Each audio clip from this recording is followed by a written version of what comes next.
Nubuatan nabi-nabi sebelum Yesus. Nubuatan adalah pernyataan lebih dahulu peristiwa-peristiwa yang akan terjadi, biasanya melalui perantaraan seorang atau lebih. Sebaliknya, orang yang mendapat nubuatan dapat diakui sebagai seorang nabi. Jadi seorang nabi dapat menubuatkan atau memprediksi ke depan apa yang terjadi.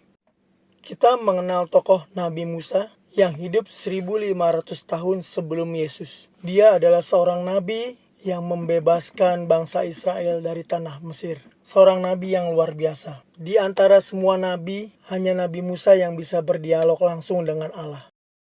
Dan Allah berfirman kepada Musa, yaitu di Ulangan 18 ayat 18. Seorang nabi akan kubangkitkan bagi mereka, seperti engkau. Aku akan menaruh firman-Ku dalam mulutnya, dan ia akan menyatakan kepada mereka segala yang kuperintahkan kepadanya. Dan dalam Injil Matius 17 ayat 1 sampai dengan 13, di situ diceritakan bahwa Yesus berbicara dengan Musa dan Nabi Elia. Nubuatan tentang Yesus sebagai Mesias atau juru selamat diceritakan secara detail dari kelahiran sampai kematian oleh Nabi Yesaya, seorang nabi besar. Dia menubuatkan seorang Mesias atau juru selamat, yaitu Yesus Kristus, dari kelahirannya sampai pun kematiannya. Nabi Yesaya itu hidup di tahun 701 sampai 740 sebelum Masehi. Artinya 700 tahun sebelum Yesus lahir. Dia berasal dari keluarga kalangan atas di Yerusalem. Dia orang berpendidikan, memiliki bakat sebagai pengubah syair dan berkarunia nabi, mengenal keluarga raja dan memberikan nasihat secara nubuat kepada para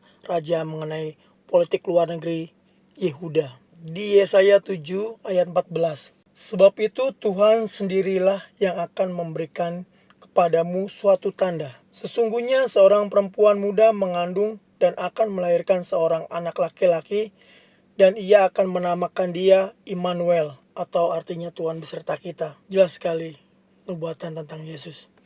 Yesaya 9 ayat 5. Sebab bagi kita seorang anak laki-laki telah diberikan, dan pemerintahan akan berada di pundaknya, dan namanya akan disebut Penasihat Ajaib, Tuhan yang perkasa, Bapa yang kekal, Raja Damai. Di Yesaya 40 ayat 3 sampai dengan 5, di situ Yesaya berkata untuk mempersiapkan jalan bagi Mesias atau Tuhan. Kemudian di Perjanjian Baru, Injil Lukas 3 ayat 3 sampai dengan 6, Yohanes Pembaptis menyerukan, "Bertobatlah dan berilah dirimu dibaptis, seperti ada tertulis dalam kitab nubuatan Yesaya. Ada suara yang berseru-seru di padang gurun, persiapkan jalan untuk Tuhan, dan semua orang akan melihat keselamatan Tuhan."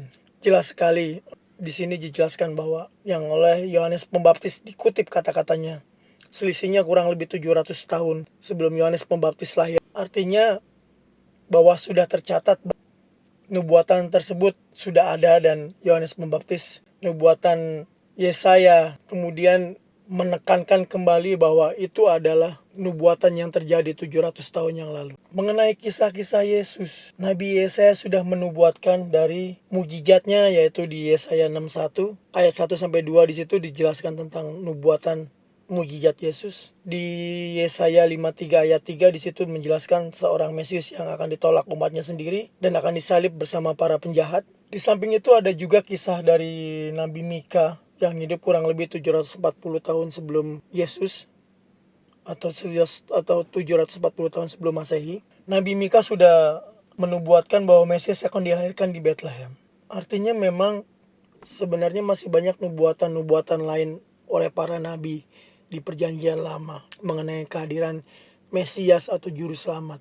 Artinya sudah terkonfirmasi oleh Allah sebagai sang pencipta lewat nabi-nabi bahwa nanti akan datang seorang juru selamat yang akan menebus dosa-dosa manusia dari kegelapan, dari dosa, dan memperbaiki hubungan yang telah diputus dengan Allah karena dosa manusia.